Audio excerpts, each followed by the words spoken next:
The sterile white of the doctor's office offered no comfort, only a stark contrast to the swirling chaos behind Eva Martinez's eyes. Migraines had become her unwelcome constant, a throbbing prelude to something worse, something that blurred the edges of her memory, leaving her grasping at wisps of conversations, faces, and events she couldn't quite place. Each episode felt like a piece of herself flaking off, lost forever in an unseen void. Today was different, though. Today they had scheduled a more in-depth scan, a deep dive into the neural pathways that seemed to be betraying her. Dr. Aris Thorne, a man whose calm demeanor usually soothed her anxieties, looked genuinely concerned as he reviewed the preliminary images from her MRI. "Ava," he began, his voice measured, "we're seeing some unusual density here, right at the base of your skull.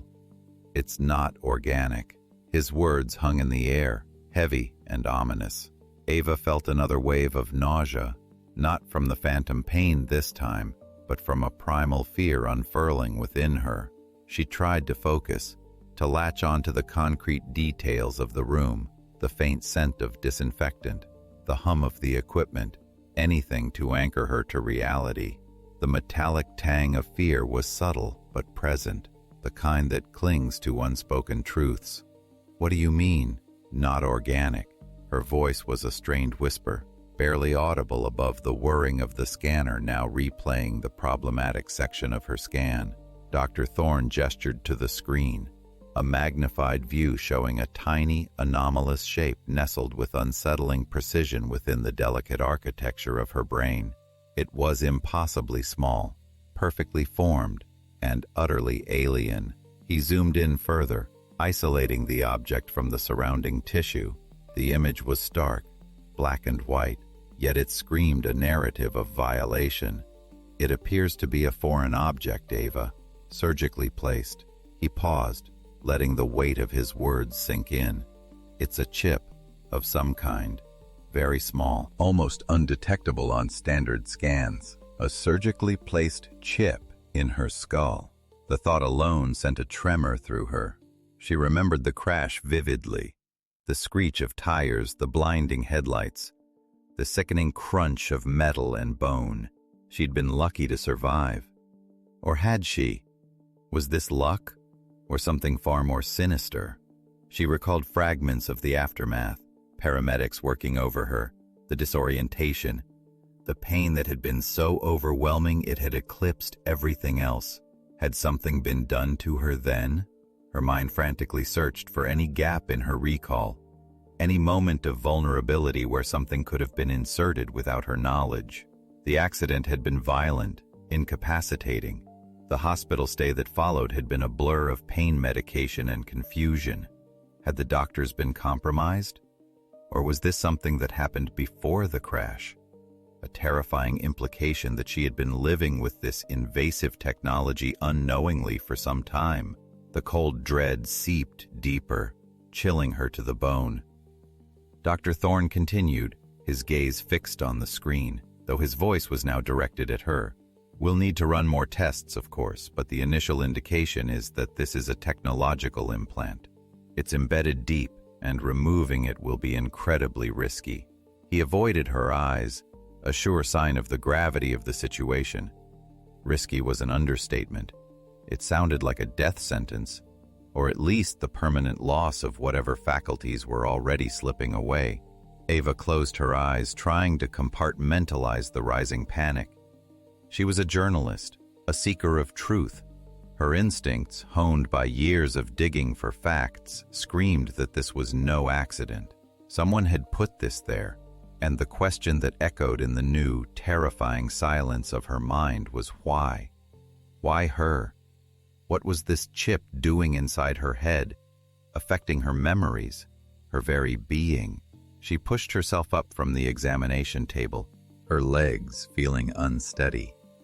The migraines, the memory lapses, they weren't just random ailments. They were symptoms. Symptoms of something deliberate, something invasive. The scan wasn't just a diagnostic tool. It was a confession, written in the language of medical imaging. It was proof that her life had been tampered with in the most intimate way imaginable. "Who would do this, doctor?" she asked, her voice regaining some of its old steel, a flicker of defiance igniting within the fear. Dr. Thorne looked up, his expression grim. "That, Ava, is something I cannot answer. But I can tell you this is not standard medical practice. Not by a long shot." He gestured towards a stack of papers on his desk. "We'll need to get some official forms filled out, of course, and then we'll discuss the options." Options. The word felt hollow, mocking. What options did she have when the very core of her being had been violated? The sterile white room suddenly felt like a cage. She needed to get out, to process this, to think. The blurriness in her vision wasn't just the result of the scan. It was the dawning realization of a terrifying reality. This wasn't just about her health. It was about a conspiracy, a violation that reached into the deepest parts of her mind. And, she suspected, with a chilling certainty, that the truth was far more dangerous than she could possibly imagine. The chip was there. It was real. And the hunt for the person who put it there, and why, had just begun. The journey ahead felt like stepping into a fog, the ground uncertain, the path treacherous, but the need to know was an unyielding force. And real quick, before we move to Chapter 2, make sure to subscribe and hit the notification bell for more stories just like this. Now, let's keep going. The drive home from Dr. Thorne's office was a surreal blur. The familiar streets of Seattle, usually a comforting tapestry of brick buildings and evergreen trees, now seemed alien, tinged with a dark paranoia. Every car, every passerby felt like a potential threat, an eye watching her, a link in a chain she couldn't yet see. The tiny foreign object lodged in her skull pulsed with a phantom weight, a constant reminder of the invasion. She gripped the steering wheel tighter, her knuckles white, trying to force the frantic thoughts back into some semblance of order. Ava replayed Dr. Thorne's words, his careful phrasing, his averted gaze. Surgically placed. Foreign object. Not organic. Each phrase hammered another nail into the coffin of her normalcy. This wasn't a medical anomaly. It was an act of deliberate intrusion. Her mind, already fragile, recoiled from the implications. Who would do this? And more importantly, how? The accident had been a brutal, chaotic event. Had it been orchestrated? Or was this chip a more carefully planted seed of violation, inserted at some other, forgotten moment? She harbored a sick dread that the answer would be tied to her husband, Ben. Ben. The name itself felt like a betrayal now. A successful tech entrepreneur, his company, Auratech, specialized in cutting-edge biometric surveillance. He'd always been a bit secretive, his work often shrouded in a veil of proprietary jargon. She'd dismissed it as the natural privacy of a man in a competitive industry. Now, a cold, sharp suspicion pricked at her. Could he be connected to this? The thought was a bitter pill, laced with the acid of personal history. They had built a life together, shared dreams, confided secrets. The idea that he might be involved in something so monstrous, so profoundly violating, was a betrayal that cut deeper than any physical wound. She pulled into their shared driveway, the sleek modern lines of their home suddenly feeling like a gilded cage. Ben was out of town on a business trip, he'd said, a conference in Silicon Valley. Convenient. For the first time, she felt a profound sense of unease within the very walls she had once considered home. The house, filled with the echoes of their shared life, now seemed to whisper with secrets. She walked inside, the silence amplifying the thumping in her temples. The familiar scent of Ben's cologne, usually a comforting aroma, now seemed sharp, almost acrid. Ava headed straight for her home office, a sanctuary of organized chaos that was her haven. Stacks of files, research notes, and half-finished manuscripts littered the large oak desk. Her journalistic instincts, dormant for months, began to stir, fueled by a desperate need for answers. She needed to connect the dots, to see if Ben's work, his company Oratech, had any overlap with the unsettling discovery in her skull.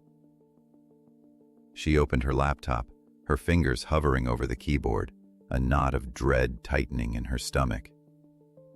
She started with Oratech's public profile, dissecting their mission statement, their recent press releases, any financial reports she could access. It all sounded impeccably legitimate, focused on enhancing security and personal tracking for corporate clients.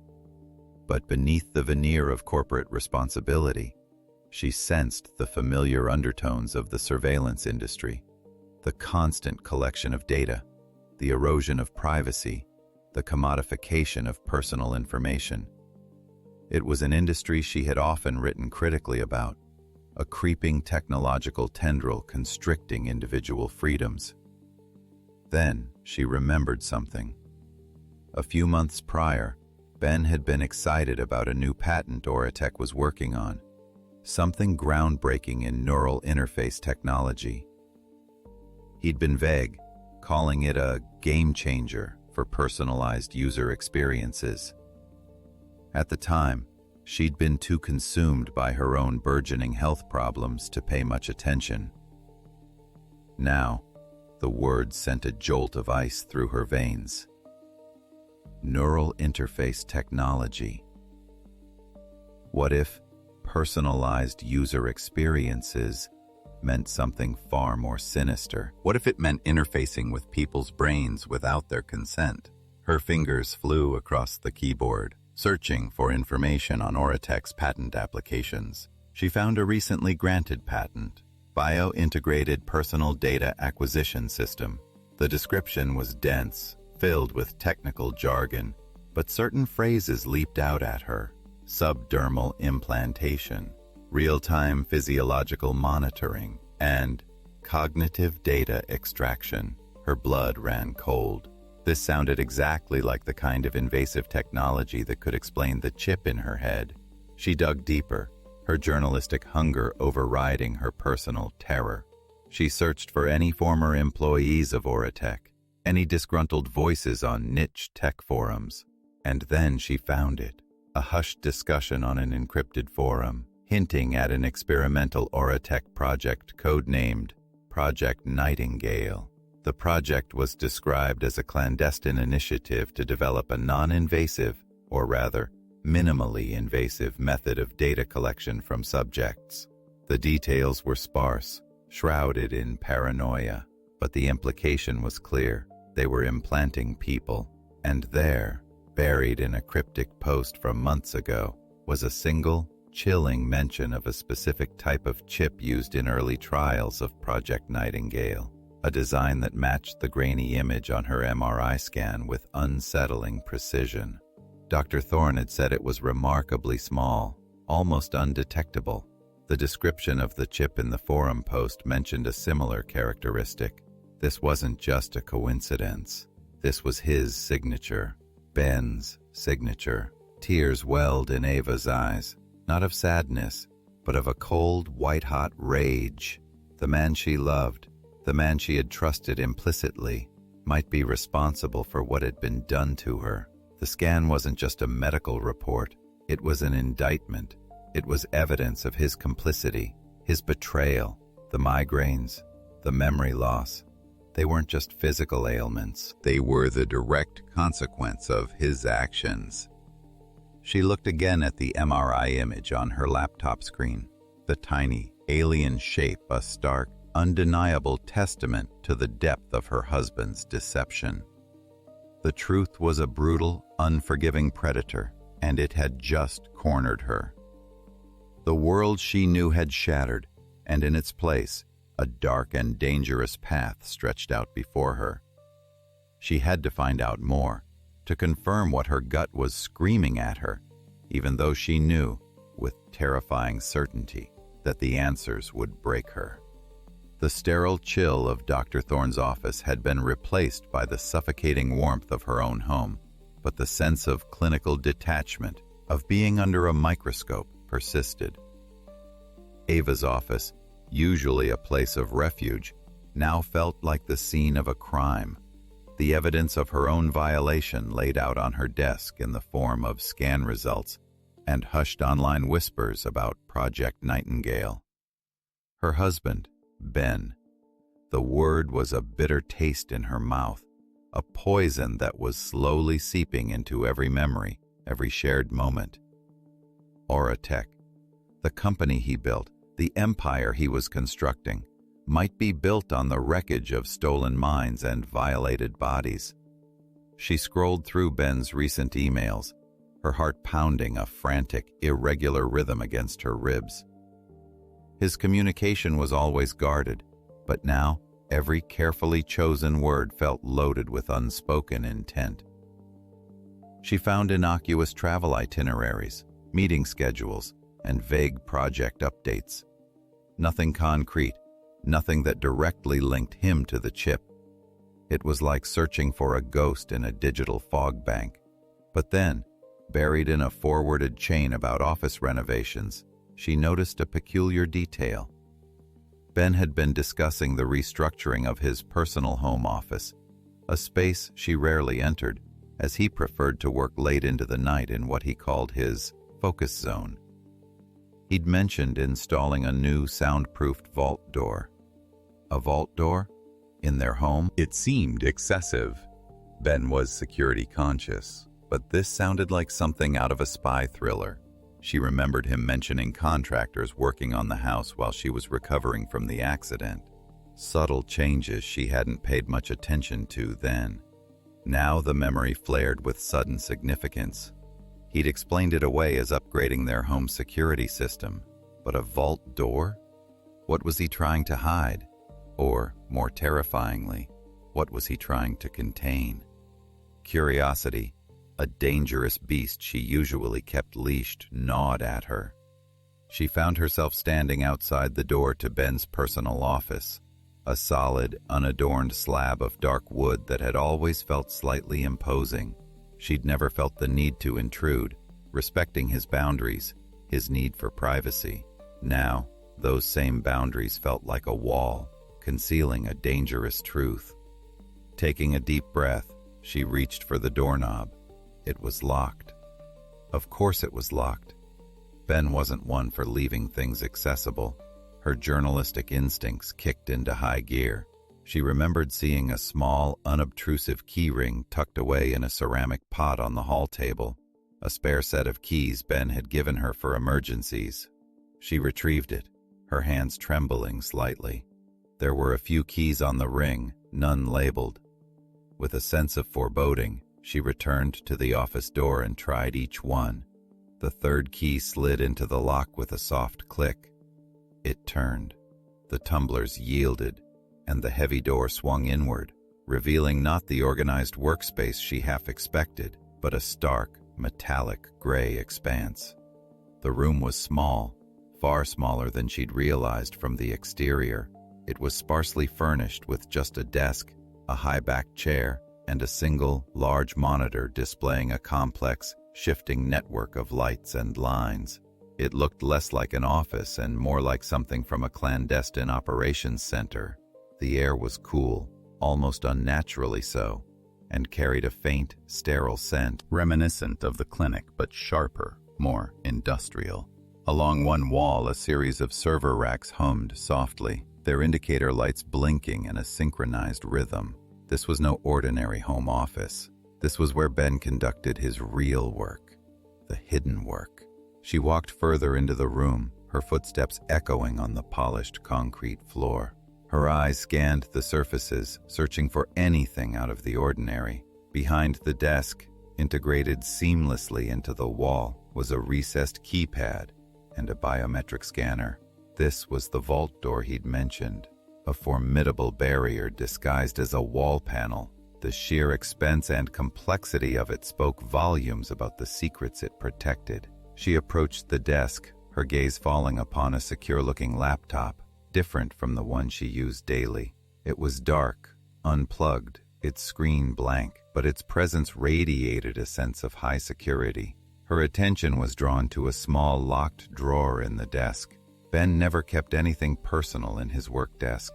All shared financial documents were kept in the main study. What could be so important that he needed to lock it away in this secret room? She remembered spotting a small toolbox in the utility closet downstairs, containing a set of precision tools, perfect for delicate electronic work. A nagging thought, a ghost from her journalistic investigations, surfaced. The idea of expertly bypassed locks. She retrieved the toolbox and returned to the hidden room. With steady hands, she selected a thin, flexible pick and carefully worked at the small lock on the drawer. It was a delicate operation, requiring a precise touch. After a few tense moments, there was a faint click, and the drawer slid open.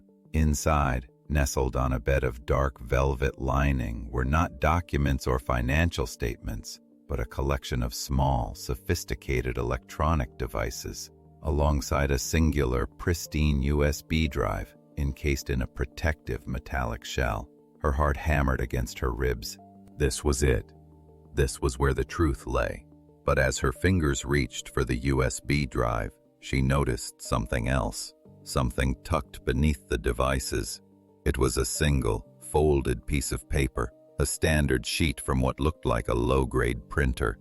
Unfolding it, she saw a handwritten list of names, women's names, and next to each name a date and a cryptic, abbreviated designation, tagged. Her gaze snagged on the last entry, a name she recognized with a sickening lurch. Emily Carter, a former colleague, a sharp investigative reporter who had vanished and been presumed dead a few months ago after a hiking accident in the Cascades. Emily had been working on a story about data privacy and corporate overreach before her disappearance. The date next to Emily's name was just weeks before her presumed death. Ava staggered back, her breath catching in her throat. This was no longer just about her own violation. This was about a systematic, horrifying operation, a chilling ledger of women targeted, tagged. The chip wasn't just about her. It was part of something far larger, far more insidious. And Ben, her husband, architect of the opulent life she knew, was at the center of it all. The sheer scale of the revelation was overwhelming. She looked at the USB drive, then back at the list of names. Emily Carter, her friend. The date next to her name felt like a brand, a mark of her fate. A terrifying question seized Ava. Was Emily's death a coincidence, or was it directly linked to her being tagged? The room, once merely secretive, now felt like a tomb. What lay on that USB drive?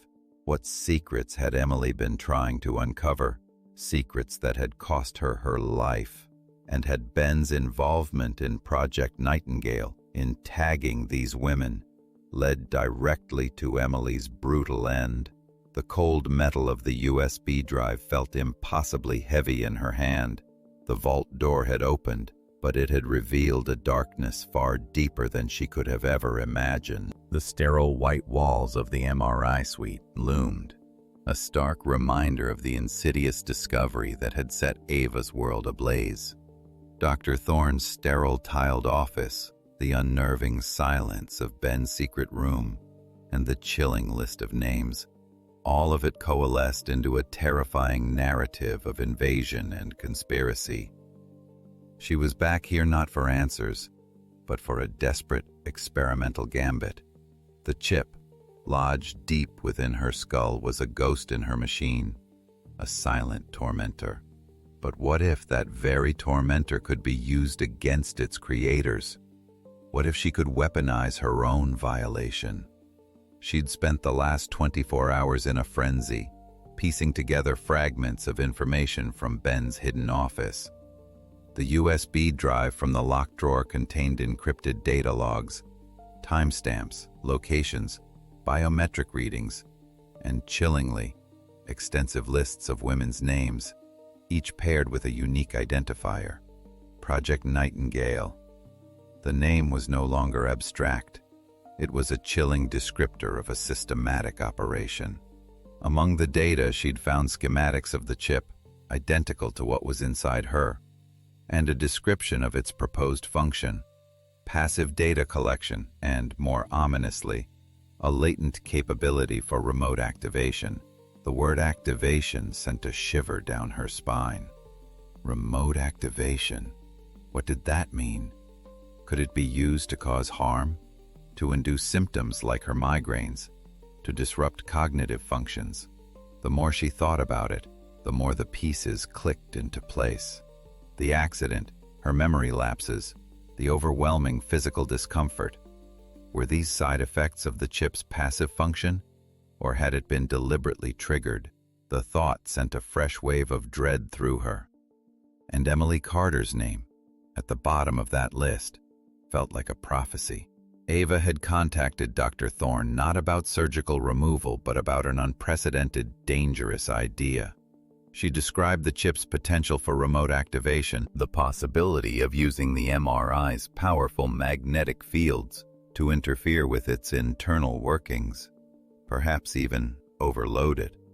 Thorne had been hesitant, his medical ethics warring with a burgeoning scientific curiosity.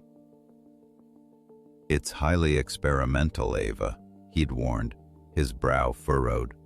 "We could cause unforeseen damage, irreversible neurological harm." But Ava was past the point of fear. The knowledge of Ben's potential involvement, the chilling ledger of women, the specter of Emily's fate, it had hardened her resolve. She was no longer a victim passively enduring her suffering. She was a hunter, and the source of her torment was now her target. "I have to try, Doctor," she'd insisted, her voice firm despite the tremor in her hands.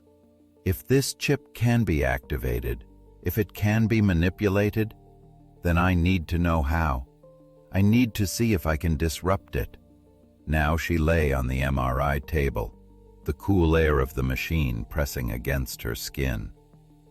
The whirring and humming of the equipment started, a familiar, yet now sinister symphony. Dr. Thorne, positioned behind a protective glass panel, monitored the readings, his face etched with concentration. Ava had explained exactly what she wanted: a prolonged scan with specific sequences designed to bombard the area around the chip with targeted magnetic pulses. She'd told him to push the limits, to go beyond the standard safety parameters. As the magnetic fields intensified, Ava felt a strange sensation, a buzzing deep within her skull. Not the usual throbbing migraine, but something more electrical, more invasive. It was as if the chip was reacting, vibrating in response to the external forces. She focused on the sensation, trying to isolate it, to understand its nuances. The lights in the scanner tunnel flickered, casting strobe-like shadows on her closed eyelids. The symphony of the machine grew louder, more insistent, pressing in on her. Then it happened. A sharp, blinding flash behind her eye, unlike anything she had experienced before. It wasn't pain, not exactly, but an overwhelming surge of pure energy, a white-hot explosion that momentarily consumed her consciousness. Her body tensed, a silent scream trapped in her throat. She felt a jarring, disorienting lurch, as if the very fabric of reality had been momentarily torn. The humming of the MRI machine reached a deafening crescendo, then abruptly cut out, plunging the room into an unnerving, sudden silence. The emergency lights flickered on, casting a dim, red glow. Dr. Thorne's voice, laced with urgency, crackled over the intercom. "Ava? Ava, report! What happened? Your vitals spiked," then flatlined for a moment. Ava lay still, her body heavy and unresponsive. The intense flash had been followed by an echoing void. Her mind felt blank. Not the forgetful blankness of her migraines, but a profound, absolute emptiness. It was as if every memory, every thought, every shred of her identity had been wiped clean. She couldn't recall her name, her purpose, or even the sterile room she was in. The chip, instead of being disabled, had seemingly activated a catastrophic override, a digital lobotomy. Panic, cold and absolute, began to claw at the edges of the void, but she had no tools, no consciousness to fight it. A single, disassociated thought flickered. Had she just triggered a malfunction protocol? Had she, in her attempt to fight back, just rendered herself permanently disabled? A mind empty, a ghost in her own skull. The silence was deafening, the emptiness terrifying. She was adrift in an ocean of oblivion, the last vestiges of Ava Martinez lost somewhere in the echo of the MRI blackout. The danger was no longer just external. It had consumed her from within. The hazy fog obscuring Ava's consciousness began to dissipate, slowly, painfully, like mist burned off by a harsh sun. The initial moment of absolute oblivion had been terrifying, a plunge into a void where thought itself seemed impossible. But fragments of sensation, like faint radio signals struggling through static, began to reassert themselves. The cool air on her skin, the metallic tang of residual fear, the low hum of machinery, they were anchors, pulling her back from the edge of nothingness. She was still in the MRI suite, and Dr. Thorne's panicked voice was still a distant, repeating echo. "Ava, can you hear me? Your EEG is showing significant disruption. We need to get you out of here." With immense effort, Ava managed a weak groan, a sound more animal than human. Her body felt heavy, unresponsive, as if disconnected from her will. But her mind, though still a fractured landscape, was reawakening. The blackout hadn't been a complete erasure, but a violent disruption, a jarring reset. Memories flickered back like faulty light bulbs. Ben, Aura Tech, Project Nightingale, Emily Carter, the USB drive, the list of tagged women. The images burned with renewed intensity, fueled by the near-total erasure she had just experienced. Dr. Thorne rushed into the room, his face ashen. "My God, Ava, what happened in there? We lost you completely for several minutes." The chip, it reacted violently to the magnetic fields. It was like it initiated a shutdown protocol, a defense mechanism, perhaps. He helped her sit up, his movements surprisingly gentle for a man clearly rattled. Ava swayed, trying to clear her head. It felt like it tried to erase me," she whispered, her voice raspy. Like it was fighting back. The implication was chilling. The chip wasn't just a passive recording device. It was an active participant, capable of defending itself, capable of inflicting harm. The faint residual buzz in her skull confirmed that it was still there, still active, a malignant presence. She slumped back against the cold metal of the MRI machine, her gaze distant. The experience had been terrifying, a brush with complete annihilation, but it had also solidified something within her.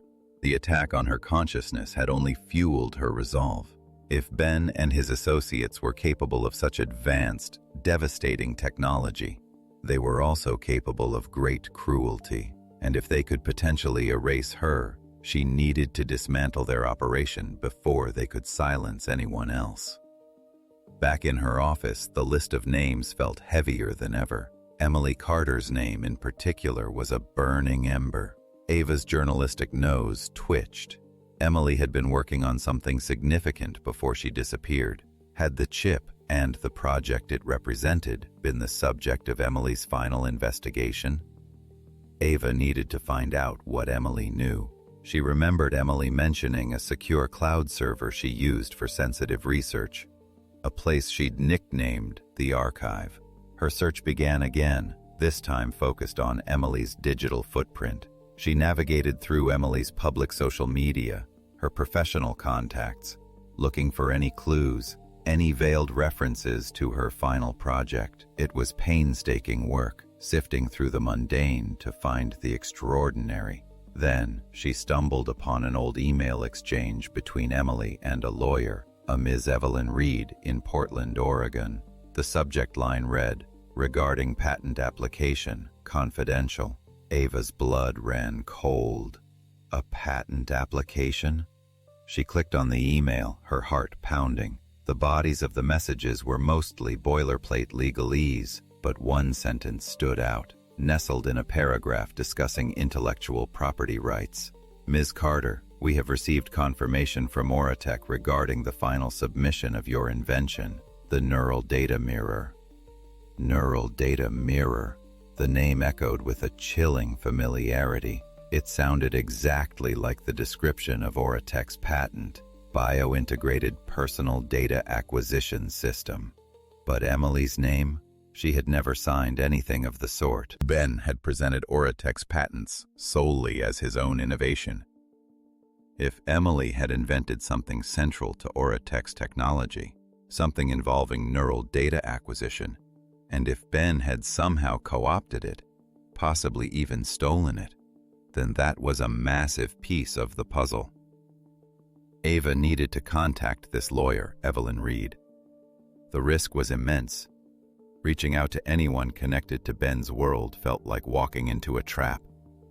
But the thought of Emily's name attached to this potentially stolen patent, and the implication that Ben had built his empire on her stolen work, was a betrayal that demanded to be exposed.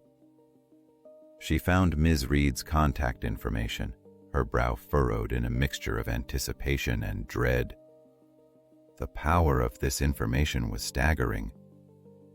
She composed an email, carefully worded, hinting at a matter of urgent intellectual property dispute concerning Auratech and a former colleague, Emily Carter.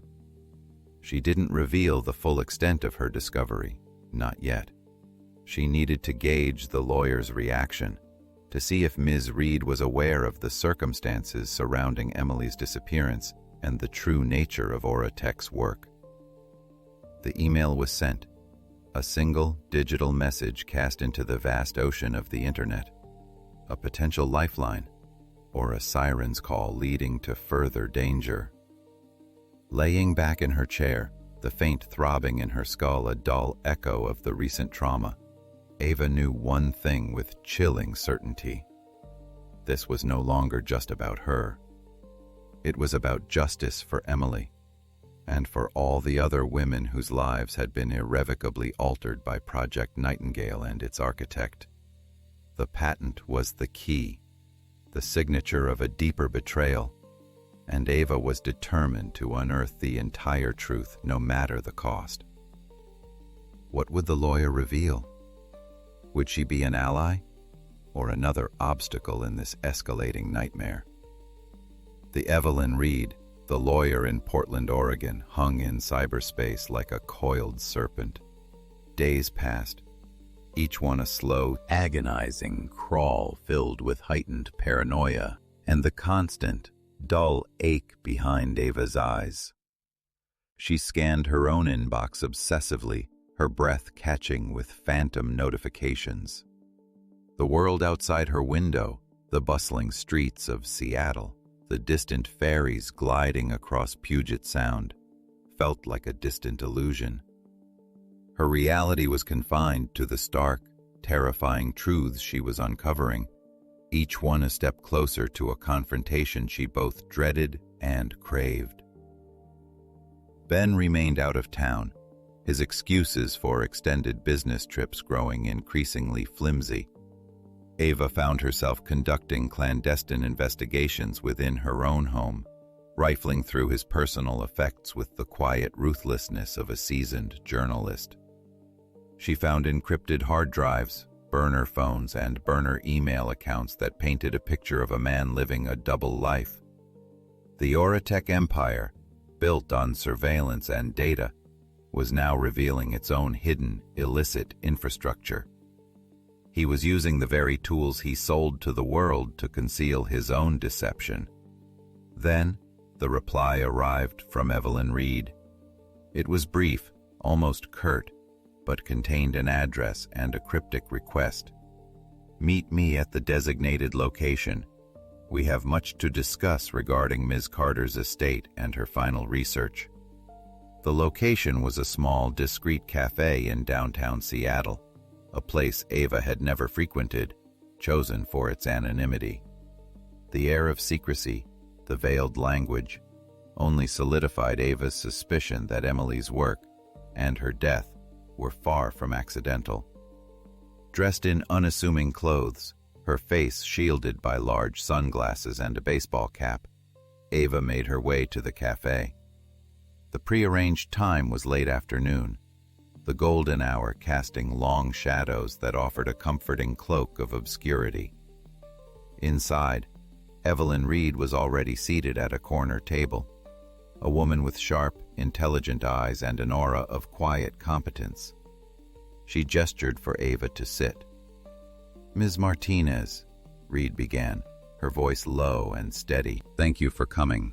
Your email was intriguing and concerning." She slid a slim manila folder across the table. Emily was a brilliant mind. Her work on what she termed the neural data mirror was revolutionary. Oratech approached her, expressing interest in potential collaboration and acquisition of her patent.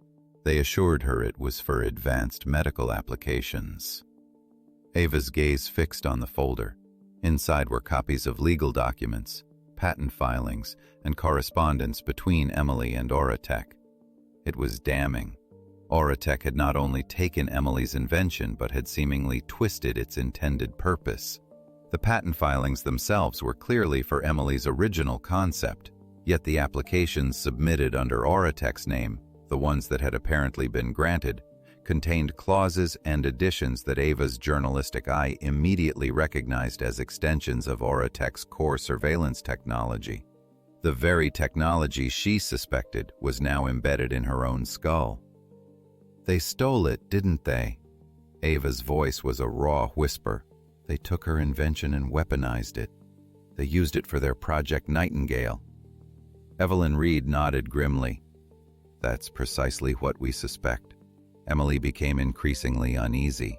She stated in her correspondence that Oratech was moving beyond the agreed-upon parameters, implementing invasive data collection methods that she never consented to. She discovered they were planning to miniaturize the technology for implantation, not just for medical use, but for widespread covert surveillance. She was preparing to sue. And then, Reed's voice trailed off, her eyes holding a deep sadness. Then she was gone. Ava's blood ran cold. Ben's business trips, his evasiveness, the lock on his office, the secret room. It all snapped into a horrifying picture.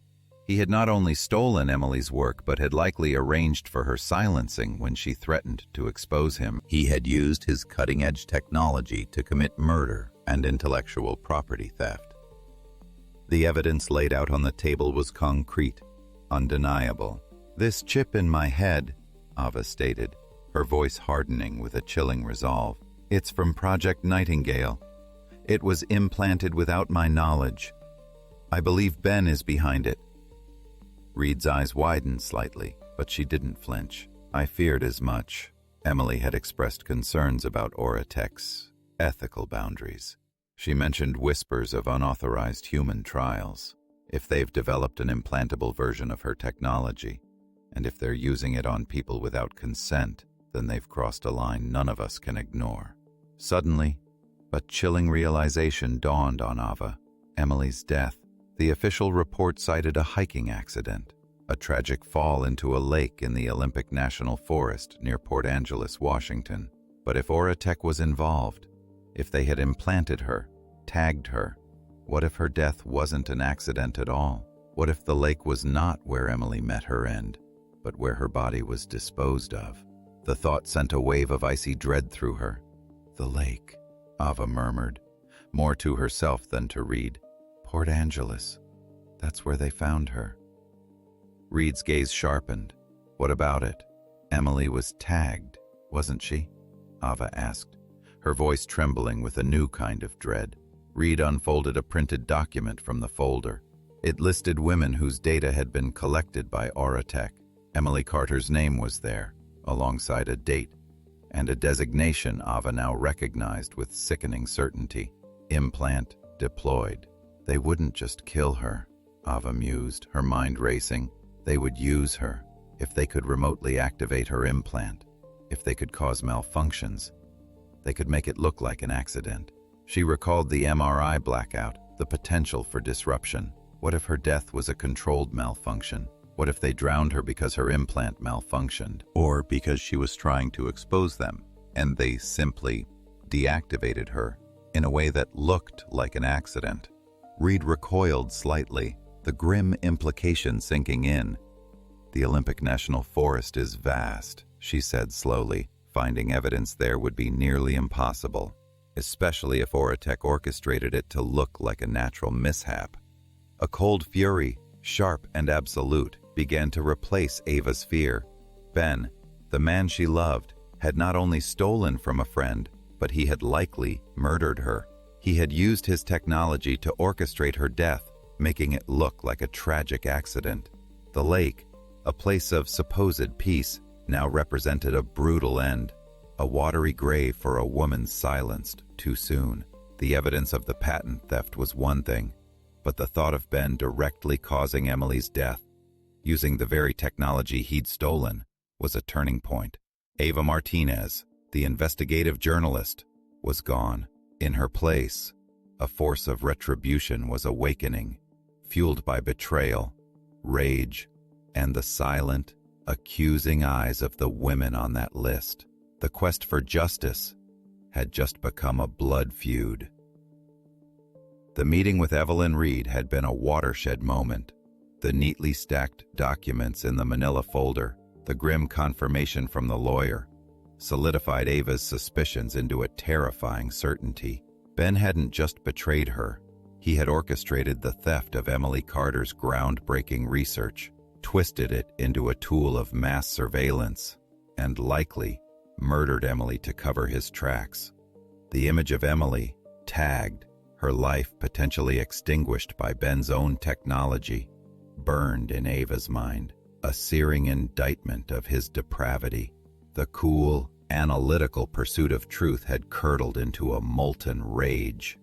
Ava returned to their home, the house that now felt like a monument to Ben's deception. Every framed wedding photo, every shared moment, was tainted. The surveillance empire he'd built was a personal fiefdom of lies and violations. She needed more than just proof of the patent theft. She needed irrefutable evidence of the illegal implantation, the misuse of Project Nightingale, and the deliberate silencing of Emily. She remembered the second USB drive she'd found in Ben's hidden room, the one that had been nestled amongst the electronic devices and the chilling list of names. She hadn't fully explored its contents yet, intimidated by its potential implications. She retrieved the drive from its hiding place, its metallic shell glinting under the desk lamp. This wasn't just a storage device. It was a potential smoking gun, a repository of whatever secrets Ben kept locked away. Her laptop had the necessary decryption software. With a deep, steadying breath, she inserted the drive. The files that appeared were complex, encrypted logs, fragmented communication transcripts, and raw data streams. It looked like the operational logs of Project Nightingale itself. Hours melted away as Ava meticulously worked through the encrypted files. She cross-referenced timestamps with Emily's known activities, with the dates of other women's tagging on the list. The data painted a grim, systematic picture. Project Nightingale wasn't just a research initiative. It was an active surveillance and control program. Subdermal implants, undetectable to standard medical checks, were being surgically inserted into unsuspecting individuals. The purpose? Not just data collection, but a sophisticated system of tracking, monitoring, and potentially behavioral manipulation. She found records detailing the acquisition of Emily Carter's initial patent for the neural data mirror. The correspondence was callous, the negotiations predatory. Ben had systematically exploited Emily's trust, offering a pittance for her life's work, then proceeding to twist its function into something abhorrent. And then the brutal truth emerged in stark, irrefutable detail.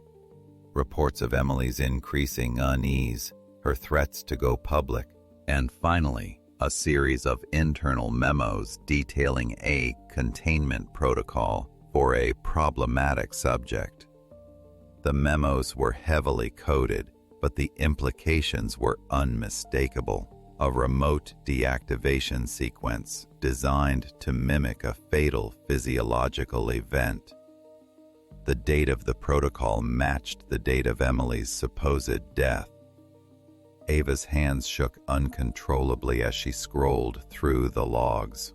She found detailed accounts of numerous other women, names, addresses, dates of implantation, and, chillingly, a record of remote adjustments made to their implants, causing migraines, disorientation, or temporary memory loss. These weren't isolated incidents. They were purposeful disruptions, tests of the system's efficacy. The list of names on the USB drive mirrored the one she'd found in Ben's drawer, but this was more extensive, more detailed. It was the master ledger of his campaign of violation. She discovered a subsection within the data labeled Asset Exploitation, Phase 2. This section contained information about individuals who were not just passively monitored, but were being actively leveraged.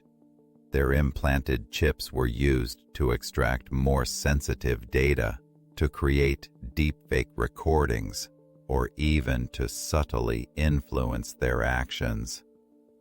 The thought of what Ben might have done to these women, bending them to his will through technology, was sickening. Then, Ava found a file marked Executive Oversight, Final Backup.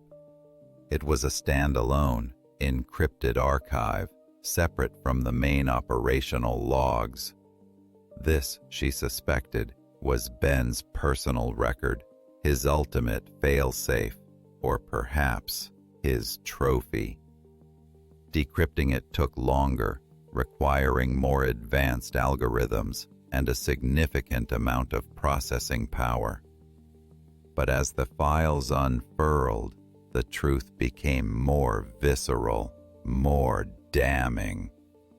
This backup contained not just raw data, but personal communications, video logs, and financial transactions. She saw Ben in recorded conversations, discussing the ethical compromises of Project Nightingale with a cold, detached pragmatism that made her stomach churn. He spoke of the women as data nodes, surveillance assets. Devoid of any humanity, she saw him authorizing payments to offshore accounts, laundered money from the illegal surveillance program. But the most devastating files were the personal ones. There were video logs of Ben reviewing the implantation procedures, his face devoid of emotion as he watched the chips being inserted into unsuspecting victims, and then, tucked away in a folder labeled Disposal, difficult subjects, she found it, a video file, dated just weeks before Emily Carter's death. It was a grainy, internal security feed from what looked like a covert medical facility. The video showed Emily, disoriented and terrified, being forcibly held down. A figure, silhouetted but undeniably Ben, stood over her, holding a small, metallic instrument. He spoke calmly, almost conversationally, as he made a precise incision at the base of her skull, implanting the chip. Emily's whispered pleas were lost in the sterile hum of the room. Ava stared at the screen, tears streaming down her face, not of sadness, but of a consuming, righteous fury. This was it, the irrefutable proof. Not abstract data, but raw, visual evidence of Ben's direct involvement in Emily's violation and silencing. The last backup drive wasn't just a record of his crimes, it was a confession, a chronicle of his descent into darkness. She looked at the footage of Emily, her friend, her colleague, her humanity stripped away by Ben's ambition. The lake, the accident, it was all a lie. The truth was far more brutal, far more personal. The passive investigator within her had finally fractured, replaced by a primal need for retribution. Ben had weaponized her own body, her own mind, and now he would pay. The game had changed. It was no longer about uncovering the truth. It was about delivering justice. Then, both. Footage of Emily's implantation played in Ava's mind on an endless loop, a horrifying counterpoint to the quiet hum of their once shared life. The man she had loved and trusted was a monster, an architect of violation who had stolen, manipulated, and murdered without remorse. The last backup drive held the damning evidence, the bloody fingerprints of his crimes. But possessing the truth wasn't enough. It was a burden, a heavy weight that demanded action. Ben had to be stopped, and those he had wronged deserved retribution. Her gaze fell upon the list of women meticulously documented on that drive, their lives fractured, their autonomy stolen. Emily Carter was one name, but there were so many others. The idea that Ben had the power to remotely disable them, to inflict pain or worse, was a terrifying leverage he held over them. He had initiated the malfunction protocol against Emily to silence her, and Ava suspected he wouldn't hesitate to use it again. This realization sparked a new, terrifying strategy. If Ben could trigger malfunctions, perhaps, just perhaps, he could be lured into doing so, into revealing his hand in a way that exposed him definitively. She began to craft a plan, a dangerous dance on the precipice of exposure. She couldn't directly confront Ben, not yet. He had resources, power, and a network of complicity. But she had something he didn't expect, knowledge of his own twisted system. She remembered the video logs where Ben discussed asset exploitation and difficult subjects. He was methodical, clinical, and prone to treating his victims as mere data points. His arrogance was his blind spot. Ava decided to become a difficult subject. Using the technical information gleaned from the backup drive, she began to subtly manipulate the data coming from her own implant. It was a delicate process, like playing a phantom instrument, sending out false signals, creating anomalies that would appear in Oratech's surveillance feeds. She simulated phantom movements, fabricated spurious biometric readings, and introduced minor, erratic fluctuations in her neural feedback. Her goal was to trigger a response from Ben, to force him to investigate the anomaly, and hopefully to activate the very malfunction protocol that had silenced Emily. She started small, introducing minor inconsistencies in the data stream that would be flagged by Oratech's automated monitoring systems. She imagined the alerts pinging on some remote server, data points that didn't align with her usual patterns. She pictured Ben or his technicians noticing the deviations. Her heart pounded with a mix of fear and grim anticipation. This was a gamble, a reckless step into the lion's den, but the alternative was a passive existence, forever haunted by Ben's crimes. A few days later, her phone buzzed. It was Ben. His voice, usually smooth and reassuring, was now laced with a subtle, almost imperceptible edge of concern. "Ava, darling, I heard from the office that you've been experiencing some irregularities with your wellness monitoring." He paused, letting the loaded question hang in the air. "Any new symptoms? Migraines flaring up again?" His phrasing was deliberate, a probe designed to elicit specific responses. Ava, channeling her inner actor, feigned weariness and a hint of genuine distress. "Ben, it's been awful. The headaches are unbearable, and sometimes I feel completely disoriented, like I'm losing my mind. The system flagged something, didn't it?" She let her voice crack slightly, playing the part of a confused, suffering wife. Ben chuckled, a hollow sound. "Don't worry, sweetheart. We have redundant systems for a reason. The team is looking into it. Probably just a minor glitch. These things happen with cutting-edge tech." He was dismissive, professional, but Ava sensed the underlying current of unease. He was already treating her as a piece of data, a malfunctioning unit in his grand design. "A glitch?" Ava pressed, her voice laced with feigned suspicion. "It feels like more than a glitch, Ben. It feels deliberate, as if something is actively interfering." She watched her own phone screen, imagining the data flowing, the tiny falsifications she was inserting, designed to look like an external attack or a critical failure on her implant. She was trying to provoke him into taking direct action, into implementing a more forceful intervention. There was a pause on the other end of the line. Ava held her breath. This was the precipice.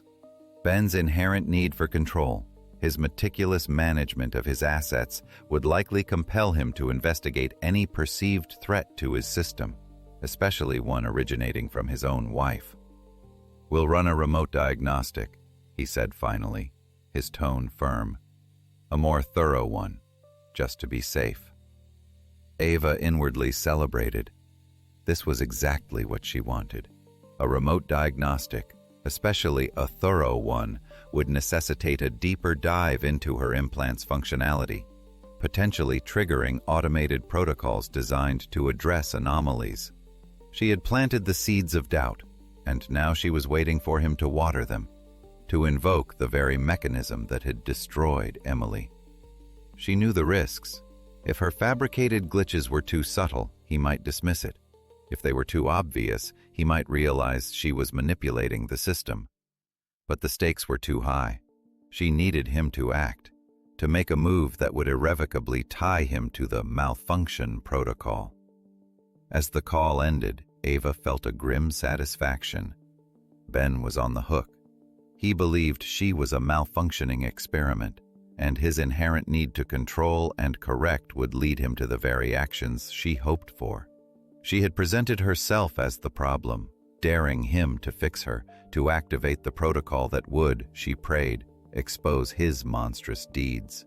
The anticipation of his next move was a physical ache, a cold knot of dread in her stomach. She knew the malfunction protocol was dangerous, a tool of destruction.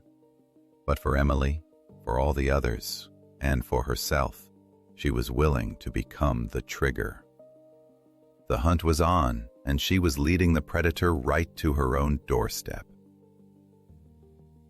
The days following Ben's call were a tense waiting game. Ava continued to subtly manipulate the data, creating small, persistent anomalies that would undoubtedly flag any systematic review of her implant's performance. She imagined the digital breadcrumbs leading directly to her, a trail of fabricated malfunctions designed precisely to lure Ben into activating his prized malfunction protocol. She knew he wouldn't act rashly in contacting her directly again. His modus operandi was precise, detached, and conducted through layers of corporate infrastructure. He'd delegate, and the operatives he employed would be the ones to carry out his directives. Her suspicions were confirmed when, 2 evenings later, while she was supposedly asleep thanks to a carefully timed sedative she'd ingested, her phone chimed with an alert from Oratech's security system. It was a notification of a scheduled remote diagnostic initiated by Ben's personal access code. The window for the diagnostic was set for 3 a.m., a time when most would be deeply asleep, their vigilance at its lowest. This was it, the moment she'd been waiting for. Ava didn't take the sedative that night. Instead, she lay in bed, her mind racing, her body thrumming with a potent cocktail of adrenaline and fear. She had prepared her own countermeasures, a small encrypted device she'd cobbled together from salvaged Oratech components found in Ben's hidden room. The device was designed to intercept and record any direct communication or command issued to her implant during the diagnostic process, specifically targeting the activation sequence for the malfunction protocol. At precisely 3 a.m., a subtle tremor ran through her body. It wasn't a migraine, but a distinct, almost mechanical sensation deep within her skull. She could feel the subtle hum of her implant, a low-frequency vibration that seemed to resonate with the external commands being sent. Her recording device, hidden beneath her pillow, began to capture the incoming data stream. She prayed it would be enough. The sensation intensified. It was a pressure, a building tension behind her eyes, a feeling of being manipulated from the inside. She recognized the signature from her previous experiences, but this felt more potent, more directed. A wave of nausea washed over her, stronger than any she had experienced before. Then a sharp, disorienting jolt, followed by a wave of intense, albeit brief, visual distortion. Colors seemed to bleed into each other, and the edges of her room warped as if seen through rippling water. This was it, the controlled malfunction. She fought against the disorientation, focusing her remaining consciousness on the incoming data. The recording device was capturing an encrypted signal, a precise command string. It was undeniable. Ben was activating the protocol. He was making her suffer, making her appear to be malfunctioning irrevocably, all to justify a more permanent solution. The diagnostic continued for several minutes, each jolt more intense than the last. Ava clenched her jaw, willing herself to remain conscious, to endure the onslaught. Just as she felt her resolve starting to crumble, the signal abruptly ceased. The intrusive vibrations subsided, leaving behind a dull, throbbing ache and a profound sense of violation. She lay there for a long time, letting her body and mind slowly recover. The danger wasn't over. It had just escalated. Ben had now seen definitive proof that her implant was failing critically. He would not leave it to chance. He would need to fix the problem permanently. The next morning, Ava acted. She meticulously reviewed the recordings from her device. The encrypted command string was there, undeniable. She cross-referenced it with the technical data from Ben's backup drive. It was a direct match to the activation sequence for the malfunction protocol. The protocol that had likely been used on Emily. She had the evidence. What she needed now was to strike back, not with legal threats or abstract accusations, but with direct, decisive action. Her journalistic career had taught her about sources, about extracting information, about leveraging weaknesses, but her life had been violently interrupted, her trust shattered. The passive investigator was gone. A predator had emerged, driven by a burning need for justice, not just for herself, but for Emily and all the other women whose lives had been shattered by Ben's ambition. She knew Ben had field operatives, individuals who carried out his dirty work, who would be dispatched to deal with her now that she was a critical failure in his system. She had to be ready for them. She went back to Ben's hidden room, her movements imbued with a newfound purpose. She wasn't searching for answers anymore. She was arming herself, both physically and metaphorically. Among the salvaged Auratech equipment, she found a small, portable EMP device designed for localized system disruption. It was crude, powerful, and its purpose was simple: to fry electronics, to disable technology. She recognized its devastating potential, a tool that could level the playing field against Ben's sophisticated surveillance network.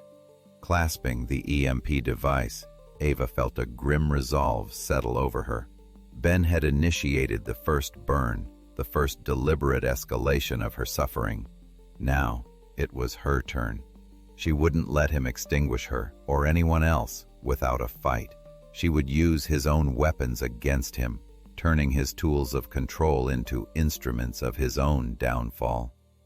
The hunt had truly begun, and the first victim would not be her. Most successful activation of the malfunction protocol against Ava had been Ben's opening move, a calculated escalation designed to pave the way for her permanent silencing. He believed he had orchestrated a convincing scenario of critical implant failure, a logical justification for his next, more decisive action. But he underestimated Ava's resilience, her journalistic tenacity, and the burning fury that had replaced her fear. She had the recording, the irrefutable evidence of his direct command. Now, she needed to leverage it, to turn his own systems of control against him. Ava knew Ben wouldn't dispatch himself. His dirty work was always done by proxies, by the nameless, faceless operatives who carried out his commands with cold efficiency. She'd seen their profiles in the operational logs: ex-military, intelligence assets, individuals skilled in coercion and elimination. They were Ben's enforcers. She recognized one name from the logs that appeared frequently in the context of field acquisitions and subject retrieval, a man known only as Silas. Silas was described as highly skilled in electronic countermeasures and physical apprehension, his methods efficient and brutal. He would be the one sent to collect her, to ensure the malfunction was permanently corrected. She made a strategic decision. She would not wait for Silas to find her. She would draw him out, using her own carefully constructed data anomalies as bait. She continued to broadcast minor, erratic signals from her implant, painting a picture of an increasingly unstable subject. She even amplified certain readings, simulating phantom pain spikes and momentary blackouts that would be registered by Auratech's network. Her goal was to make herself an irresistible target, a critical failure that required immediate, hands-on intervention. She chose her location deliberately: abandoned warehouses on the industrial outskirts of Seattle, places where the physical and digital worlds often intersected in disarray. These locations provided both opportunity and cover. She led Silas on a digital chase, her signals strategically broadcast to guide him into a trap she had prepared within the rusted labyrinth of an old-time shipping company's forgotten depot near the port of Tacoma. As she moved through the cavernous, dust-filled space, the air thick with the scent of decay and brine, Ava kept her recording device active. She was not only documenting Silas's movements, but also monitoring her implant for any further direct commands. Ben might believe he was dealing with a simple malfunction, but Ava was betting that Silas, when physically interacting with her, would need to access her implant directly, potentially bypassing remote commands and initiating local overrides.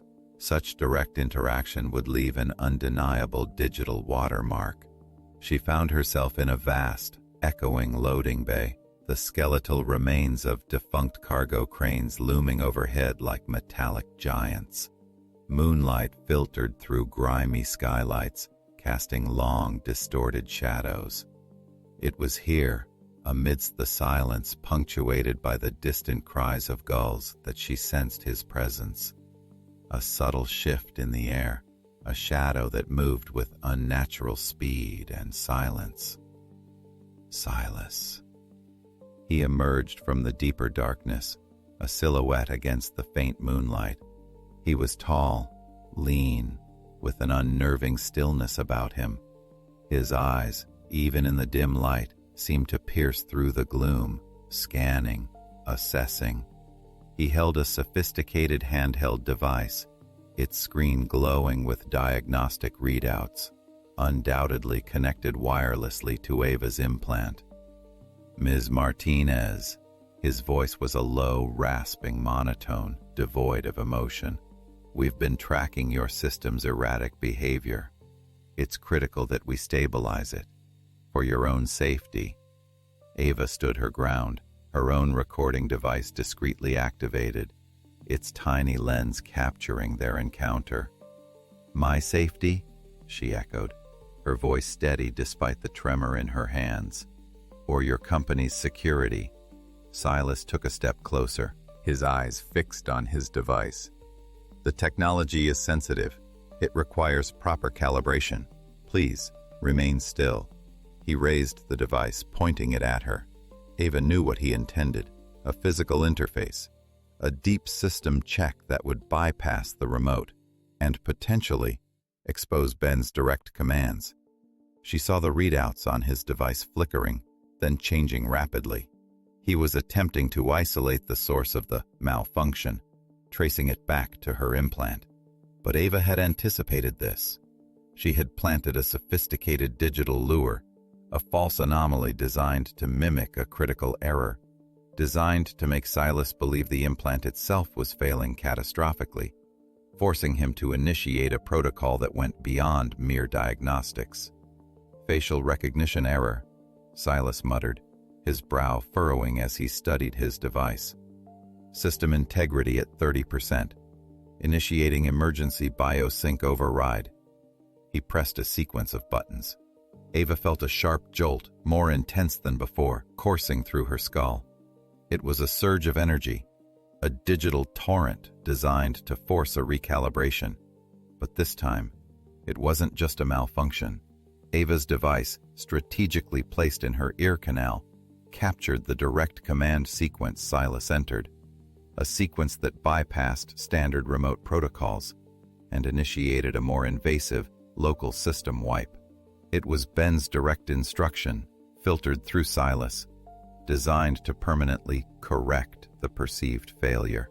Silas watched his device, a flicker of something akin to satisfaction crossing his usually impassive features. Stabilized, he announced, his voice still flat. Further anomalies will trigger a permanent shutdown. Your cooperation is appreciated.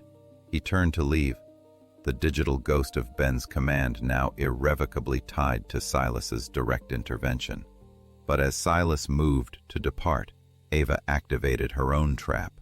She triggered a secondary device, a micro-EMP she had prepared, designed for a short, sharp burst. The warehouse lights flickered violently. Silas's diagnostic device sputtered, its screen going black. His own implant, likely equipped with similar safety features, would also be momentarily blinded. Going somewhere, Silas? Ava's voice was no longer fearful, but laced with a chilling, nascent power. She held up her own recording device, its tiny red light blinking steadily. Because I think you just confirmed everything. The facial recognition error wasn't a mistake. It was a deliberate step in Ben's plan to silence her. And now, Silas's intervention confirmed that plan, providing the crucial link Ava needed. The trap had been sprung, and he had walked right into it. Smooth's retreat was as swift and silent as his appearance, a fleeting shadow swallowed by the industrial gloom. Ava watched him go, the adrenaline coursing through her veins slowly giving way to a cold, calculating clarity. His intervention, however brief, had been crucial. The direct override, The attempt to stabilize her implant through a protocol meant for a permanent shutdown was damning evidence. The EM pulse had blinded his immediate diagnostic tools, but her own recording device had captured the critical command sequence. Ben's digital fingerprints were now not just on her chip, but intertwined with Silas's actions. She knew she couldn't afford to hold on to Silas. He was a tool, an operative. The real target was Ben, but Silas represented a direct link, a physical manifestation of Ben's reach. And she had a plan for him. Replaying the recording, she isolated the binary code of the command Silas entered. It wasn't a simple override. It was the permanent shutdown protocol, the one Ben had used on Emily. He had been sent not to fix her, but to finish the job, to silence her permanently. Ava felt a grim satisfaction mixed with a chilling detachment. She wasn't just being hunted, she was hunting.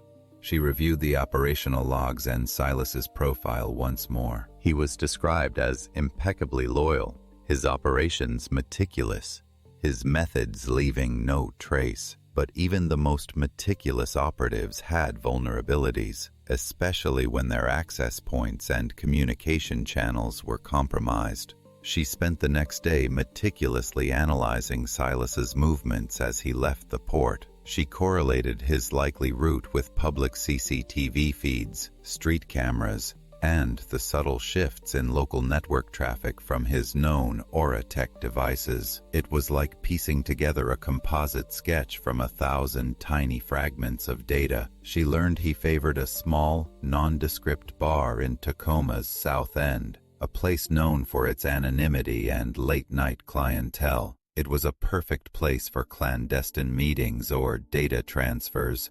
Ava decided to intercept him there, not to confront him directly, but to disrupt his operations and, more importantly, to extract information he might be carrying. She returned to Ben's hidden room, gathering components for a different kind of trap. She acquired several disposable burner phones, a small, highly directional sonic emitter, and a few specialized eavesdropping devices. She also retrieved a collection of latex gloves and a heavy-duty duffel bag.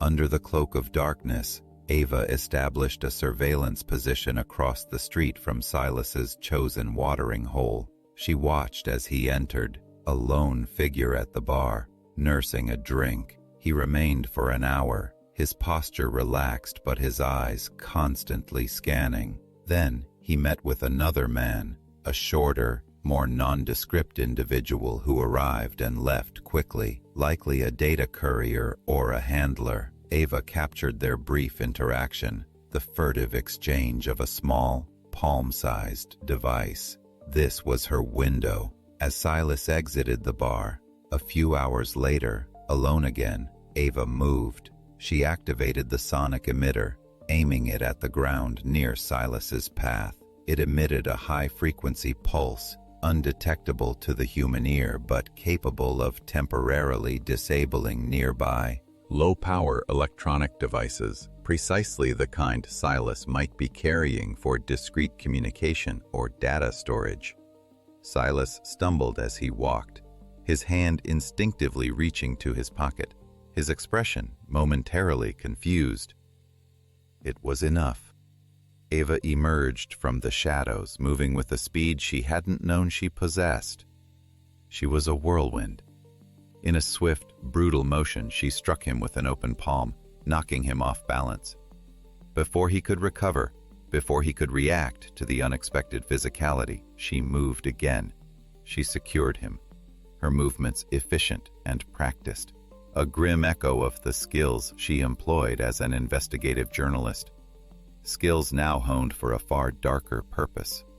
She forced Silas into the back of an unmarked van she had acquired, the interior fitted with soundproofing and restraints. The sonic emitter had done its job. Any immediate distress signals he might have attempted to send were likely scrambled. In the confined space of the van, Silas, momentarily disoriented, struggled against his bonds. "Who are you?" he grunted, his voice laced with a dangerous tone. Ava, her face obscured by darkness and a mask, worked with swift efficiency. She began to systematically pat him down, her gloved hands moving with practiced skill. She wasn't looking for a weapon. She was looking for data. She found 2 burner phones, a small encrypted data drive, and a sleek, credit card-sized communication device. She also found a discreet pouch containing several small metallic objects. Her fingers brushed against them and she recoiled slightly. They were digits, severed fingertips, carefully preserved and encased. A horror washed over her, but she pushed it down. She recalled the operational logs, the mention of difficult subjects and permanent shutdown. These weren't just a trophy. They were likely trophies from previous successful terminations, a grim testament to Silas's efficacy. Each one was a chilling reminder of what Ben was capable of and what Silas had done. Ignoring the revulsion, Ava meticulously removed the data drive and the communication device. She left the burner phones and the severed fingers. She wouldn't stoop to their level of barbarity. Her vengeance would be precise, not gratuitous. With a final measured effort, she disabled Silas further, ensuring he couldn't immediately pursue her, and then melted back into the night, leaving him bound and disoriented in the dark confines of her van. The data drive and communication device, however, were now in her possession. They held the next pieces of the puzzle, the keys to uncovering the full extent of Ben's operations, and a pathway to finally confronting him. The harvest of information had begun, and the consequences for those involved were becoming starkly apparent. Humiliation, the severed fingertips in Silas's pouch were a grim testament to the depths of Ben's depravity, a chilling indication of how he dealt with those who threatened his empire. Ava had left him bound and disoriented, a victim of his own methods, but she hadn't taken the trophies. Her justice was about exposure, not mutilation. The data drive and communication device, however, were invaluable. She had them now, the spoils of a dangerous encounter, and they held the next critical revelations. Back in the relative safety of her commandeered van, parked in a secure, anonymous lot miles from where she'd left Silas, Ava began to decrypt the data drive. It contained meticulously cataloged information on Auratech's field operations, including detailed logs from operatives like Silas.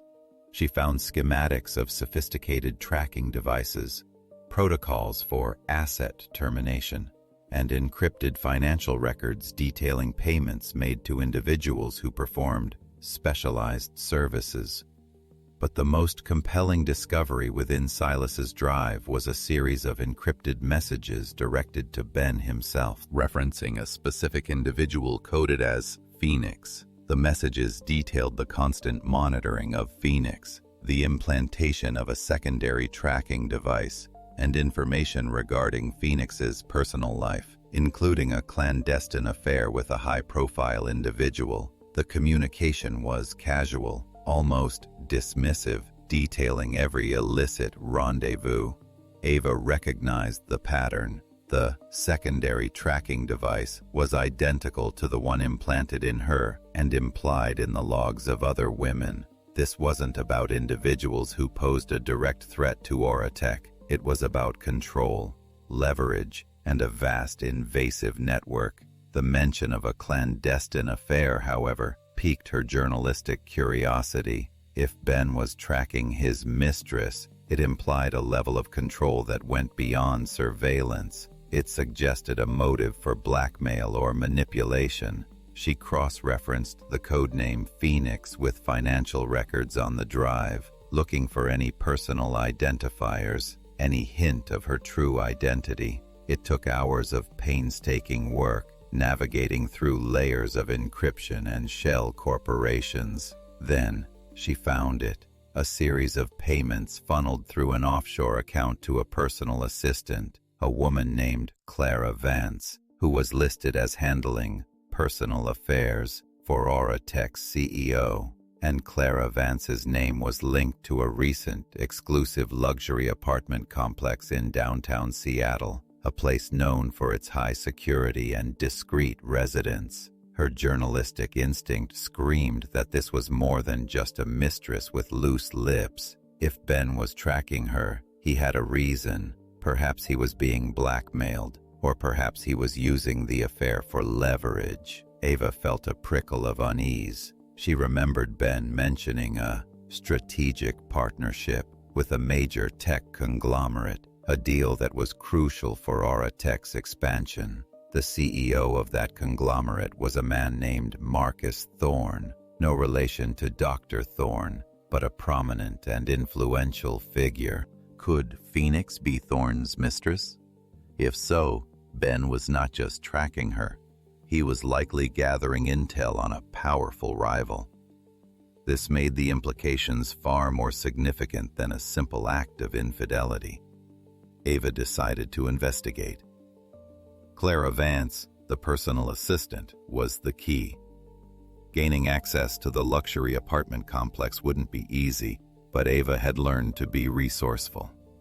She meticulously planned her infiltration.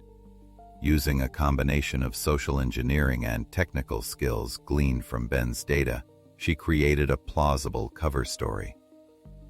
Under the guise of a high-end interior decorator, conducting a preliminary survey for a potential client, Ava managed to gain temporary access to the building's surveillance system and administrative network. It was risky, but necessary. Once inside the building's digital infrastructure, she located Clara Vance's apartment. Access wasn't just about bypassing physical security anymore. It was about cracking digital locks and circumventing biometric scanners. She found evidence on the network of a recently installed Auratech-branded tracking device within Clara Vance's apartment, disguised as a decorative smart home hub. It confirmed that Phoenix was indeed being monitored by Ben. Ava carefully extracted data from Clara's network, focusing on communications and calendar entries. She found encrypted messages between Clara and Marcus Thorne, confirming their affair. More importantly, she found correspondence detailing Thorne's upcoming decision on the strategic partnership with Auratech. The messages also hinted at Thorne's deep suspicions about Ben's company, his concerns about data privacy, and his preparations to pull out of the deal. Ben wasn't just tracking his mistress. He was tracking Marcus Thorne's mistress to anticipate and perhaps manipulate Thorne's decisions regarding the partnership. This was a high-stakes game of corporate espionage. The information confirmed that Ben was utilizing Project Nightingale not just for individual control, but for strategic business advantage, leveraging personal lives for corporate gain. Ava realized with chilling clarity that the web of deceit stretched far beyond her own violation. Ben was actively entangled in the lives of powerful people, weaving a complex tapestry of surveillance and blackmail to secure his empire. And the Phoenix was just one more pawn in his dangerous game. The discovery of Clara Vance's apartment and the confirmation of her affair with Marcus Thorne had elevated the stakes dramatically. Ben was using Project Nightingale not just for personal revenge or corporate expansion, but for high-level industrial espionage, manipulating critical business deals by leveraging personal indiscretions. The data Ava had extracted from Silas's drive and Clara Vance's network painted a chilling picture of Ben's ruthless ambition. The Dragonfly operation within the logs, which she had initially dismissed as a minor surveillance bug, now appeared to be linked. The coded communication about tracking Phoenix confirming its primary target. Ava knew she couldn't confront Ben directly, not yet. His network was too vast, his operatives too dangerous, She needed to dismantle his operation from the inside, to expose him in a way that would make him vulnerable. The data from Clara Vance's network provided the crucial next step. Among the encrypted messages and calendar entries, Ava found detailed information about an upcoming, clandestine meeting between Marcus Thorne, Ben, and other key executives from both Auratech and Thorne's conglomerate. The meeting was scheduled in Seattle at a high-rise building owned by Thorne's company, a gleaming glass tower in the city's financial district. The meeting was slated for 3 a.m., an odd hour for such a high-stakes negotiation. Ava suspected this unusual timing was deliberate, designed to avoid public scrutiny and ensure maximum privacy. Ben likely intended to use the intel gathered on Thorne's mistress to strong-arm Thorne into signing the partnership deal. Ava saw this as her opportunity. She couldn't let that happen. She had to intervene, to disrupt the meeting and expose Ben's moshi, either than being complicit. She meticulously planned her approach. The building, known as the Thorne Apex Tower, was a fortress of modern security. Biometric scanners, facial recognition cameras, and roving security patrols were standard, but Ava had learned from Ben's own operational logs about Auratech's advanced surveillance integration techniques. She knew the building's systems, including its state-of-the-art elevator controls, were likely integrated with Auratech technology, making them susceptible to remote manipulation. Under the cover of darkness, Ava made her way to a less monitored service entrance of the Thorne Apex Tower. She'd acquired a master keycard from a previous acquisition, a small piece of plastic that represented a breach in the seemingly impenetrable defenses. Her objective was not to access the meeting room itself, but to gain control of the elevator system, to orchestrate an incident that would halt the proceedings and create chaos. She navigated through the building's sterile corridors, her senses on high alert. She found the building's primary elevator control nexus, a room humming with server racks and blinking lights. It was protected by a biometric scanner and a keypad. This was where her technical expertise, honed by Ben's own data, would come into play. She connected her portable decryption device to the panel, bypassing the security measures with practiced ease. With the elevator systems under her control, Ava accessed the schematics. She located the specific elevator car designated for the 3 a.m. meeting, likely a private executive lift. She then initiated a sequence of commands designed not to disable the elevator, but to cause a very specific and very public malfunction. She scheduled the car to make an unscheduled, rapid descent from the highest executive floor, stopping abruptly between floors, its doors jammed partially open. As 3 a.m. approached, Ava positioned herself on a lower floor, hidden in a service stairwell. The building was eerily silent, save for the low hum of machinery and the distant whir of ventilation. Then she heard it, the telltale sound of the executive elevator's descent.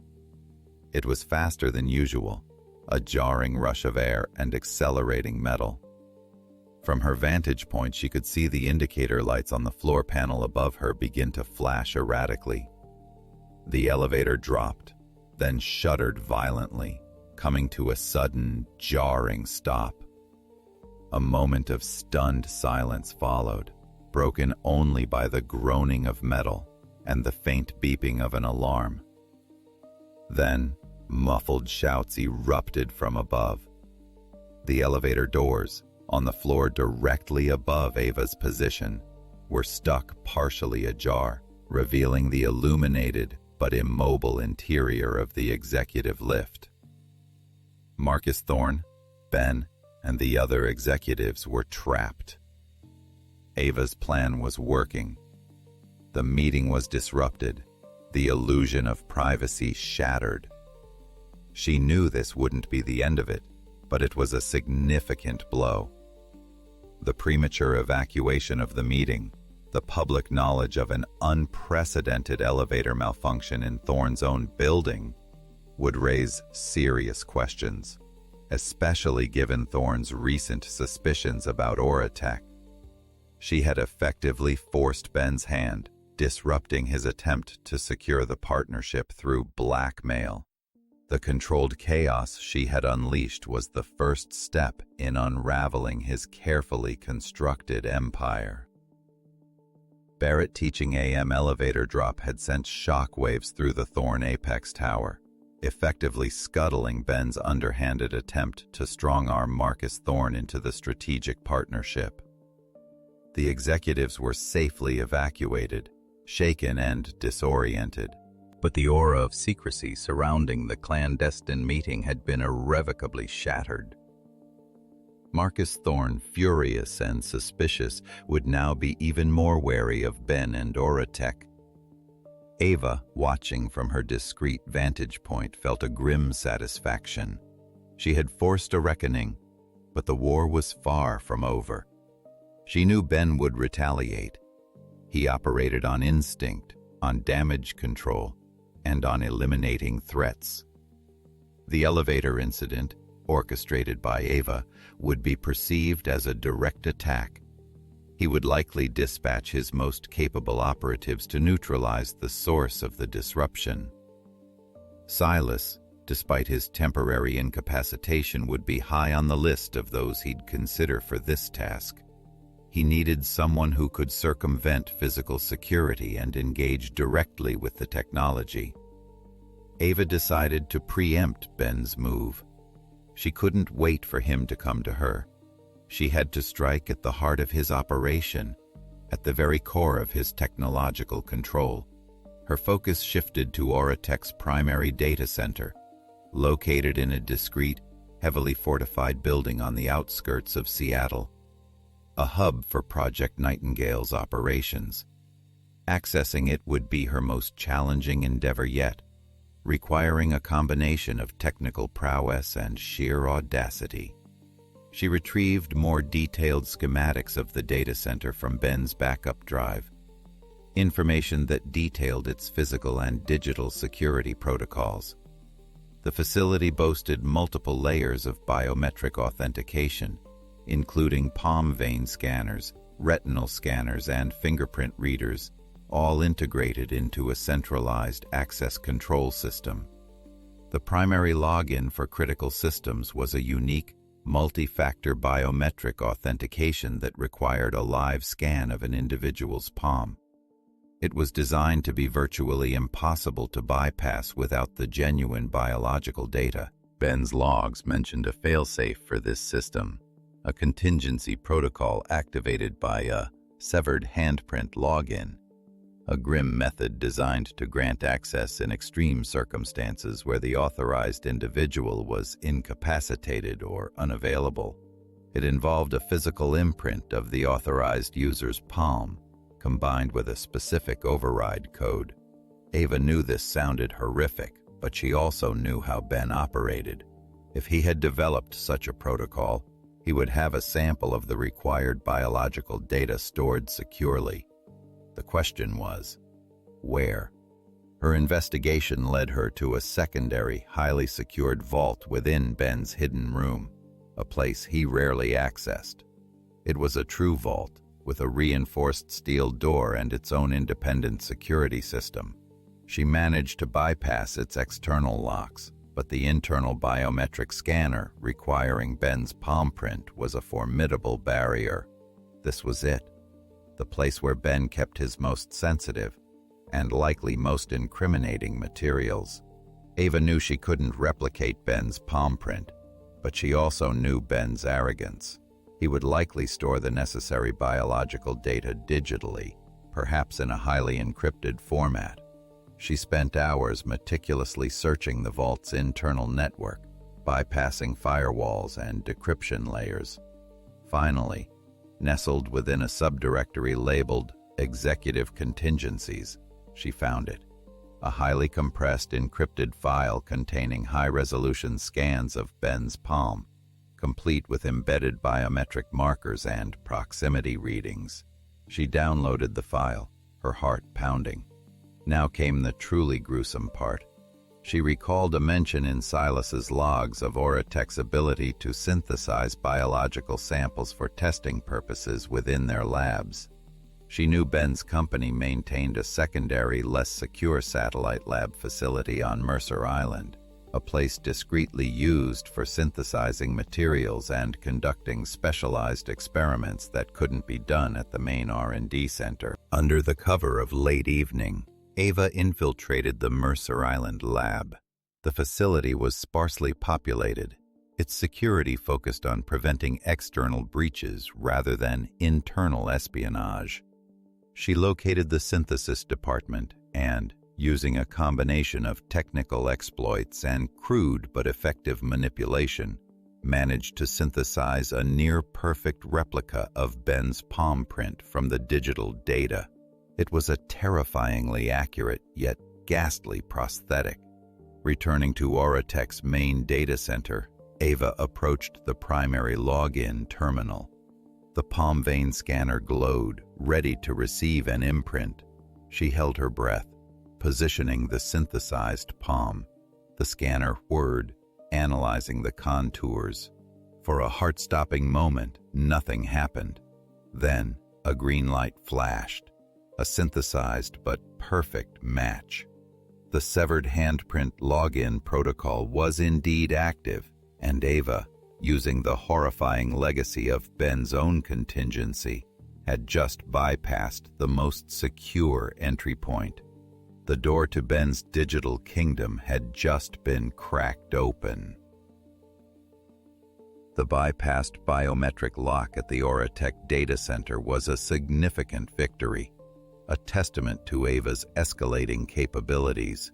She had not only gained access to their core operational hub, but had done so by weaponizing Ben's own grim contingency plan, the severed handprint login. Standing in the cavernous server room, the air alive with the low hum of countless processors, Ava felt a surge of power. This was where the heart of Project Nightingale beat, where the symphony of surveillance was conducted. She connected her decryption device to the main control console, her fingers flying across the holographic interface that sprang to life. She wasn't just looking for data anymore. She was preparing to dismantle the entire system.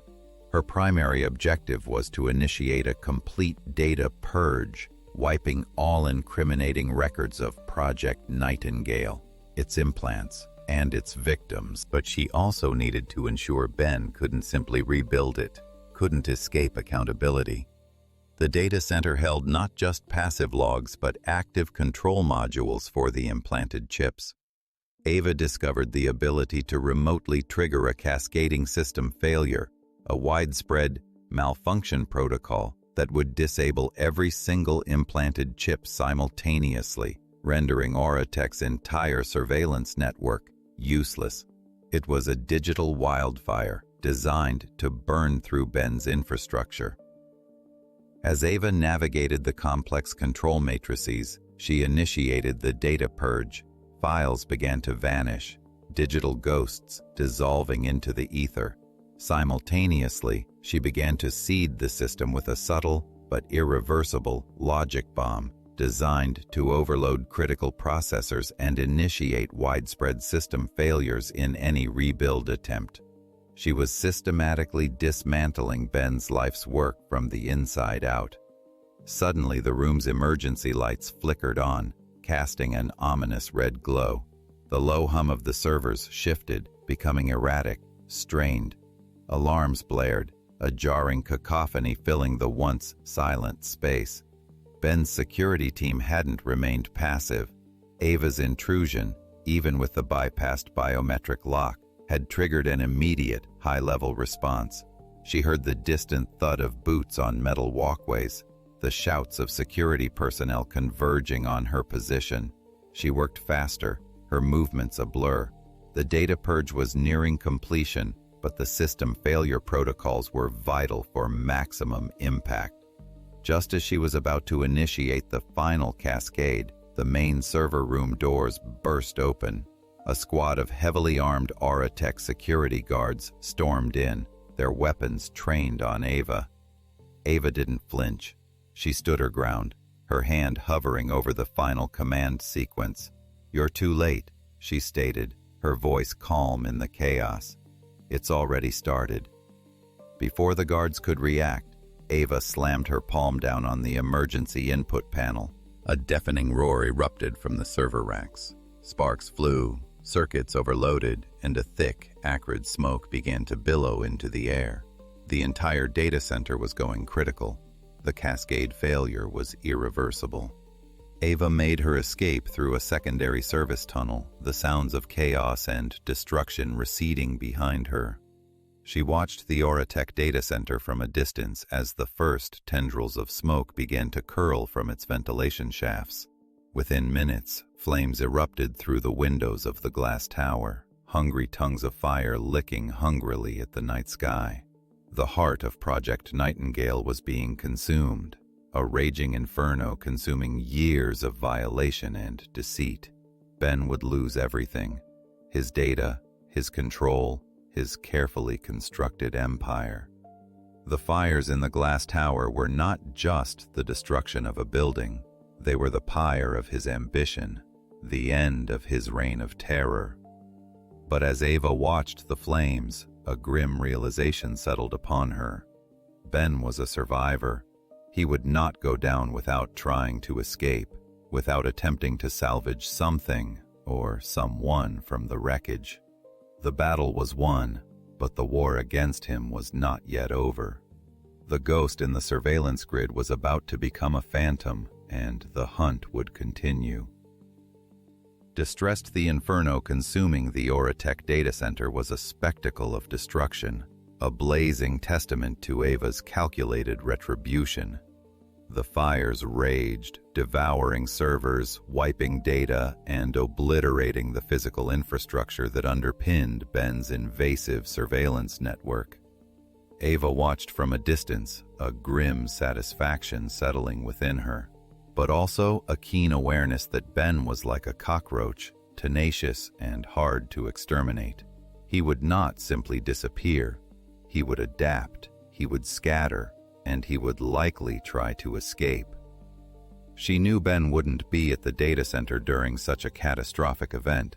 His preference was always for deniability, for operating from a safe distance. Her analysis of his operational logs and financial records had revealed a network of offshore accounts and safe houses scattered strategically across the globe. The question was, where would he flee? Her hunch, based on his recent communications and the disruption of the Thorn partnership, pointed towards a desperate attempt to salvage what remained of his operation, likely by relocating his core assets and key personnel to one of his secure international locations. Ava retraced Ben's digital footsteps from the days leading up to the data center fire. She dissected his encrypted communications, cross-referencing them with travel manifests and financial transactions. It was a complex puzzle, but a pattern began to emerge. Ben had recently moved a significant amount of untraceable cryptocurrency to an account linked to a private aerospace company operating out of Boeing Field in Seattle. The transactions were coded as operational relocation expenses. He was preparing to flee. Her investigation also unearthed a final desperate contingency plan Ben had prepared. A shadow server, a hidden ghost within the larger grid, designed to mirror essential Project Nightingale data and maintain limited operational control even if the main facility was compromised. This ghost server was located not in a secure data center, but in a discreetly modified private jet. Ben intended to use it as his mobile command center, a way to continue his operations, albeit in a reduced capacity, from anywhere in the world. Ava knew she had to intercept him before that jet took flight.